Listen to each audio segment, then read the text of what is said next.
নমস্কার, আমি অ্যাস্ট্রোলজার সুজিত। আজকের আলোচ্য বিষয় মকর রাশি মকর লগ্ন নিয়ে মে 2026 কেমন যাবে সেই নিয়ে আমাদের আজকের আলোচনা। এই আলোচনায় থাকবে চাকরি, ব্যবসা, কর্ম, বিবাহিত জীবন, প্রেম, সন্তান, আর্থিক পরিস্থিতি, পরিবার ও পারিবারিক জীবন এবং মূল অংশের শেষে নক্ষত্রভিত্তিক আলোচনা করা হবে। তারই সাথে সাথে প্রতিকার ও গুরুত্বপূর্ণ সময়ের কথাও আলোচনা করা হবে। তাই গুরুত্বপূর্ণ আলোচনাটি স্কিপ করে যাবেন না, ভিডিওটি সম্পূর্ণ আপনাদের। সুতরাং যারা আমার চ্যানেলে নতুন করে যুক্ত হয়েছেন তাদের উদ্দেশ্যে আমার বিশেষ অনুরোধ, আপনারা আমার চ্যানেলটিকে সাবস্ক্রাইব করুন, তার পাশাপাশি অল নোটিফিকেশনটিকে ক্লিক করে আমার সঙ্গে থাকুন। এছাড়া ভাগ্যের দিক থেকে কোনো রকম সমস্যা থাকলে আমার সাথে যোগাযোগ করতে পারেন, তবে বুকিং ছাড়া কোনো ভাগ্য বিচার পাবেন না। এছাড়া আমি দীর্ঘ কয়েক বছর ধরে বাস্তু বিচার ও বাস্তু সংস্কারের সাথে কানেক্টেড রয়েছি। আপনারা আগ্রহী থাকলে কল করে জেনে বুঝে বুকিং করতে পারেন। চলুন ভিডিওটি শুরু করার আগে ইউটিউব চ্যানেলের পক্ষ থেকে সকলকে স্বাগত জানিয়ে আজকের মূল আলোচনা এখান থেকে শুরু করতে চলেছি। আজকের আলোচ্য বিষয় মকর রাশির মে 2026 রাশিফল নিয়ে। মকর কালপুরুষের 10তম রাশি, শনির দ্বারা প্রভাবিত এবং জলতত্ত্বের রাশি। ষষ্ঠভাবে বৃহস্পতি ও শুক্রের মহাসংযোগ সৃষ্টি হচ্ছে। তার আগে শুক্র পঞ্চমভাবে থাকার ফলে আর্থিক ও প্রেমের দিক থেকে সাকসেস, ডেভেলপমেন্ট, বেটারমেন্ট দেওয়ার চেষ্টা করবে। এই শুভ ঘটনাগুলি 14 তারিখ পর্যন্ত আপনারা লক্ষ্য করতে পারবেন, কারণ শুক্র আপনাদের ক্ষেত্রে রাজ্যকারী একটি প্ল্যানেট। ফলে মকরের সন্তান প্রাপ্তির সংযোগ এই সময়কালে আমরা লক্ষ্য করতে পারব। যারা উচ্চ শিক্ষা করছেন তাদের ক্ষেত্রে সাকসেস পাওয়ার সম্ভাবনা অনেকটাই বেশি থাকছে, যার কারণে যারা বিদেশে বা দূরে কোথাও যাওয়ার পরিকল্পনা করছেন তাদের ক্ষেত্রে এই সম্ভাবনা দেখতে পাওয়া যাচ্ছে। প্রেম, ভালোবাসা ইত্যাদির ক্ষেত্রে উন্নতি আসবে, কিন্তু মকরের দ্বিতীয় রাহু রয়েছে। দ্বিতীয় ভাব হলো আমাদের বাকশক্তি, অর্থের ঘর। ফলে আর্থিক ক্ষেত্রে স্টেবিলিটির একটা অভাব সেটা স্পষ্টভাবে আমরা লক্ষ্য করতে পারব। টাকা পয়সা নষ্ট হওয়া, ক্ষয়ক্ষতি হওয়া ইত্যাদি সৃষ্টি হতে পারে। এই বিষয়গুলির ক্ষেত্রে মকরকে প্রচুর সাবধান ও সচেতন থাকতে হবে।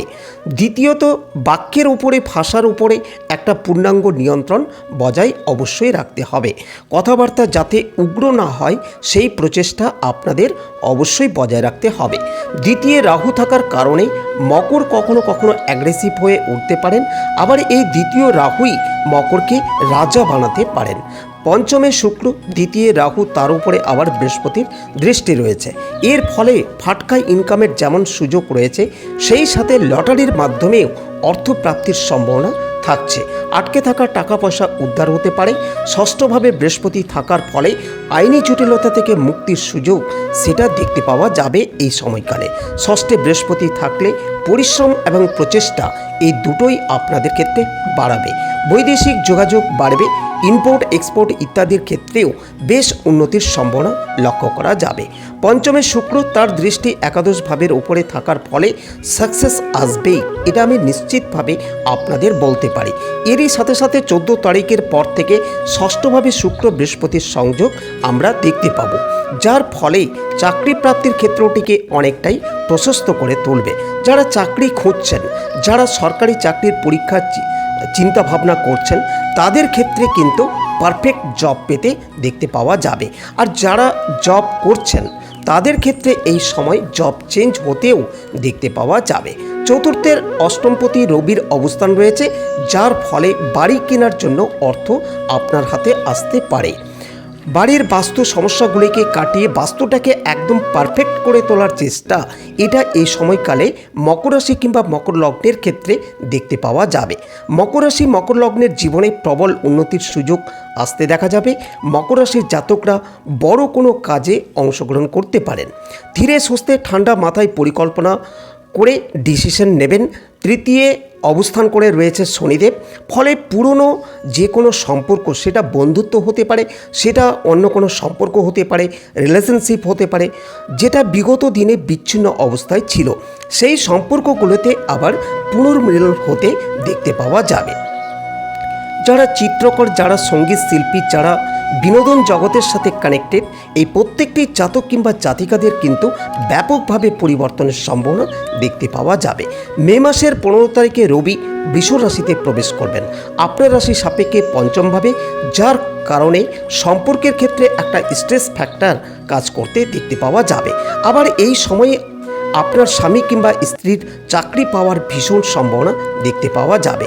যারা ব্যবসা করেন তাদের ক্ষেত্রে উন্নতি রয়েছে এবং প্রচুর পরিমাণে উন্নতি হবে।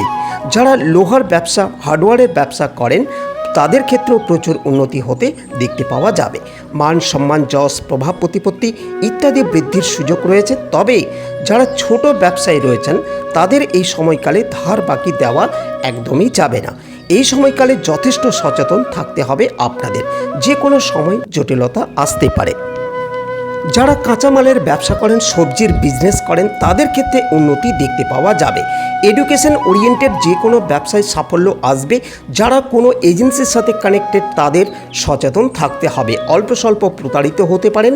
মানসিক দিক থেকে কিছু দুশ্চিন্তা আসতে পারে। পারিপার্শ্বিক প্রতিবন্ধকতা থেকে নিজেকে ফ্রি করার চেষ্টা অবশ্যই করতে হবে। অষ্টমে কেতু রয়েছে, যার কারণে ছোটোখাটো আইনি সমস্যা আসতে পারে। মকর রাশির অবিবাহিত ব্যক্তিরা এবার বিবাহের জন্য ধীরে ধীরে প্রস্তুত হতে পারেন, অর্থাৎ যারা দ্বিতীয় বিবাহের চিন্তাভাবনা করছেন তাদের ক্ষেত্রে একটা অসাধারণ সময় বলতে পারি। চতুর্থভাবে মঙ্গল থাকছে, ফলে 11 তারিখের পর থেকে হাতে গরম জিনিস পড়ে আঘাতপ্রাপ্ত হওয়ার সম্ভাবনা লক্ষ্য করা যাচ্ছে।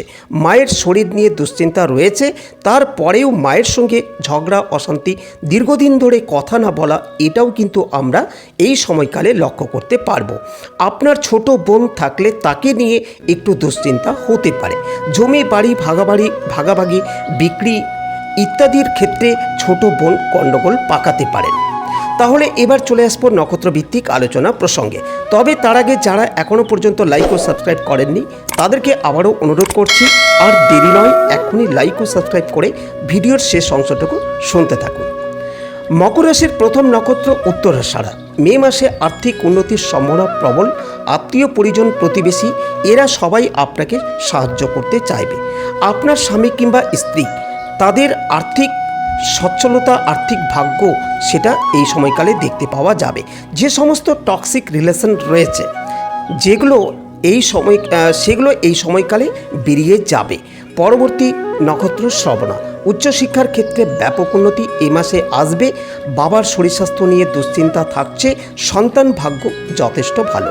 ব্যবসার ক্ষেত্রে উন্নতি। কর্মক্ষেত্রে গুপ্ত শত্রুতার কারণে ডিস্টার্বনেস লক্ষ্য করা যাবে।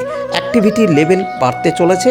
অনৈতিক কাজকর্ম থেকে নিজেকে এড়িয়ে রাখতে হবে। তবে বড় কোনো কাজে আপনি হাত দিতে পারেন, কিন্তু পার্টনারশিপের ব্যাপারে সচেতন থাকতে হবে। পরবর্তী শেষ নক্ষত্র ধনিষ্ঠা। মে মাসে ধনিষ্ঠার আর্থিক ক্ষেত্রে উন্নতি আসবেই। দাঁতের যন্ত্রণায় ভুগতে পারেন, সেই সাথে কোনো মানুষের দ্বারা প্রতারিত হতে পারেন।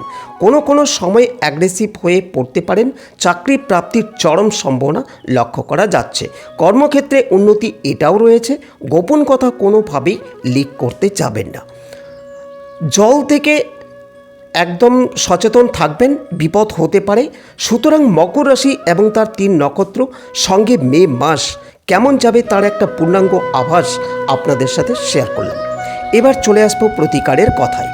প্রতিকার শুধুমাত্র আর্থিক ক্ষেত্রে আপনাদের প্রয়োজন, যার জন্য ধারণ করুন সিট্রিন ব্রেসলেট ও 7মুখী রুদ্রাক্ষ। এর ফলে আপনার ফাইন্যান্সের ক্ষেত্রে একটা প্রতিবন্ধকতা নিয়ে আসবে।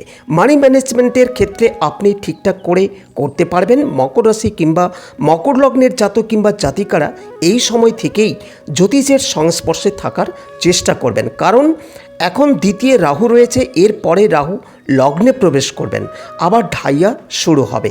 ফলে মকরকে সচেতন থাকতেই হবে। প্রতিনিয়ত আমাদের ভিডিওগুলি শোনার চেষ্টা করবেন যাতে বিপদে না পড়তে হয়। আলোচনাটি এখানে সমাপ্ত করলাম। ভিডিওটি ভালো লাগলে লাইক শেয়ার অবশ্যই করবেন। সকলে ভালো থাকবেন, সুস্থ থাকবেন। ধন্যবাদ।